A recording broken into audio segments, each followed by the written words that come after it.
천부장과 유대인의 아랫사람들이 예수를 잡아 결박하여 먼저 안나스에게로 끌고 가니 안나스는 그 해의 대제사장인 가야바의 장인이라.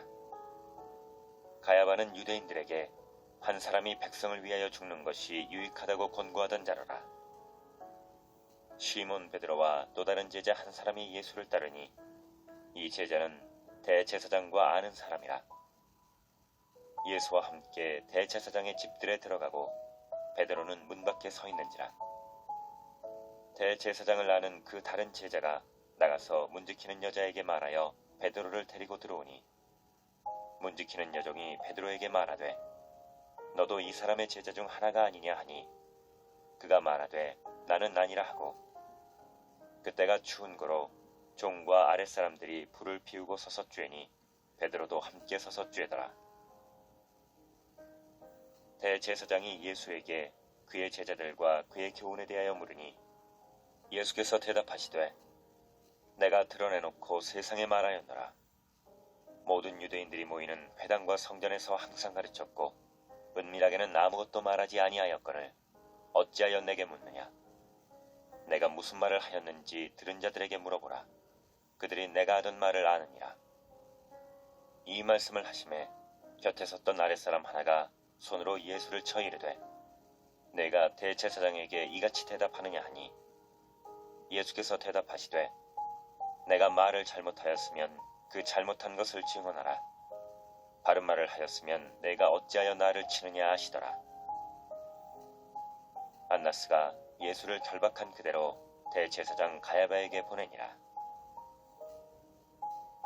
시몬 베드로가 서서 불을 쬐더니 사람들이 묻되 너도 그 제자 중 하나가 아니냐. 베드로가 부인하여 이르되 나는 아니라 하니 대제사장의 종 하나는 베드로에게 귀를 잘린 사람의 친척이라. 이르되 네가 그 사람과 함께 동산에 있는 것을 내가 보지 아니하였느냐. 이에 베드로가 또 부인하니 곧 달기 울더라.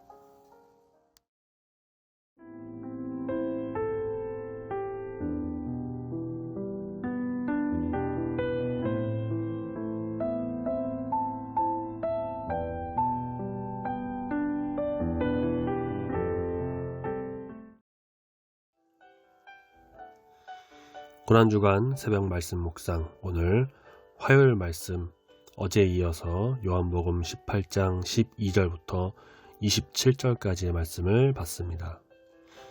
예수님을 부인한 베드로라는 제목으로 말씀을 같이 나누도록 하겠습니다. 베드로의 삶은 참 드라마틱합니다. 그는 갈릴리의 한 어부였다가 예수님의 부르심으로 제자가 되었고 그렇게 예수님을 온전히 따랐으며 소위 말하는 수제자가 되었습니다. 예수님은 하나님의 아들 그리스도이시라고 고백했지만 이어서 예수님의 십자가 죽음을 말리자 예수님께서는 사탄아 물러가라고 호통을 치기도 하셨습니다. 그런가 하면 예수님께서 유대인들에게 잡혀가시자 예수님을 부인하는 자리로 떨어지고 맙니다. 그러나 그는 부활하신 예수님을 만나 다시 회복하는 은혜를 누리게 되죠. 마태복음 17장 1절 말씀을 보면 예수님께서 옷이 흙에 변화되는 그 놀라운 일이 일어나는 산으로 가실 때 3명의 제자 베드로, 야고보, 요한을 데리고 가십니다. 베드로는 야고보와 요한과 더불어 예수님이 가장 아끼던 제자였다라고 할 수도 있습니다. 베드로는 초기부터 예수님을 따르며 여러 가르침을 듣고 표적들을 직접 보고 경험했습니다.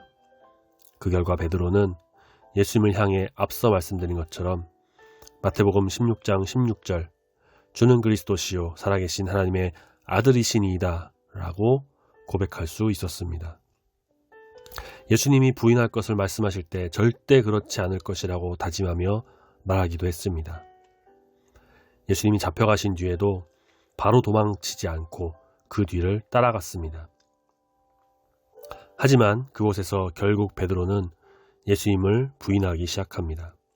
처음에는 한 여종이 제자라 묻자 아니라고 부인합니다. 이어 함께 불을 쬐던 자가 묻자 또 부인합니다. 마지막 3번째 어떤 목격자가 또 나타났고 베드로를 향해 그 사람과 같이 다니던 자라고 하자 마태복음 26장 말씀을 보면 저주하며 맹세하며 부인하기까지 이릅니다. 누가복음 22장 61절 말씀에서는 예수님께서 베드로가 세 번째 부인할 때 돌이켜서 베드로를 보셨다고 표현합니다. 패션 오브 크라이스트와 같은 예수님의 죽음과 관련된 영화에서 가끔 이 부분을 묘사하기도 하죠. 그리고 그때 닭이 울었습니다. 베드로는 예수님을 떠올리며 또 예수님께서 부인할 것이라고 말씀하셨던 것을 떠올리며 절망에 빠지고 맙니다. 오늘의 말씀은 예수님을 부인한 베드로입니다. 베드로의 모습을 이렇게 살펴본 것은 그를 탓하고 손가락질하기 위함이 아닙니다. 왜냐하면 사실 우리도 그와 똑같기 때문입니다. 자기 믿음, 능력을 생각하고 자신만만해하지만 베드로처럼 주위의 상황에 어떤 압박이 조금이라도 세지면 예수님을 부인하기 일쑤입니다. 그래서 낙담하고 절망감에 사로잡히곤 합니다. 하지만 우리에게도 기회가 있습니다. 이렇게 부인했던 베드로가 부활하신 예수님 만나고 예수님께 사명을 받으면서 예수님을 위해 죽기까지 순종하기를 고백합니다. 우리도 마찬가지입니다. 부활의 능력을 체험함으로써 새롭게 회복될 수 있습니다. 베드로처럼, 아니 베드로보다 더 실패하고 절망에 빠진 분이 계십니까? 우리를 위해 십자가 지시고 다시 사신 예수님을 의지하시기 바랍니다. 나 스스로의 능력으로는 예수님을 온전히 따를 수 없음을 인정하고 깨닫고 오직 말씀과 기도로 무장하여 믿음으로 부활하신 예수님을 바라보고 그 은혜에 의지하여 참 제자로 살아가는 우리 모든 성도님들이 다 되시기를 소망합니다. 아멘. 기도하겠습니다. 사랑과 은혜의 주 하나님 아버지, 오늘 화요일 고난주간 둘째 날을 보내면서 이 아침 시간 말씀을 묵상함으로 우리 주님을 생각하게 인도하시니 감사합니다. 베드로는 그 누구보다 예수님을 따르며 섬기며 순종하였지만 결국 그도 인간이었고 위기의 순간에 예수님을 부인하는 모습을 우리가 보게 됩니다. 우리 역시 마찬가지입니다. 어렵고 힘든 순간에 예수님을 찾기보다는 세상의 힘과 내 의지를 따르게 되고 위기의 순간에 예수님의 이름을 부르짖기보단 그 위험을 피하려고 여러 술수를 모색하는 우리의 모습을 보게 됩니다. 주님, 나 스스로는 인간의 능력으로는 온전히 주님을 따를 수 없음을 고백하고 나의 나됨을 내려놓고 오직 성령의 능력에 힘입어 예수 그리스도의 십자가를 바라보며 믿음으로 주님을 따르는 주의 성도가 되도록 붙들어 인도하여 주시옵소서. 우리를 위해 죽임당하신 예수님을 바라보며 우리의 모든 것을 위해 물과 피를 흘리신 예수님을 기억하며 이 세상을 살아갈 때 오직 예수의 이름으로 승리하는 귀한 주의 성도가 되기를 소망합니다. 고난주간을 보내는 가운데 더욱 주님 의지함으로 믿음 위에 굳게 서는 주의 자녀 되도록 붙들어 인도하여 주시옵소서. 오늘 하루도 함께 할 줄 믿습니다. 감사드리며 예수님의 이름으로 기도드립니다. 아멘.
주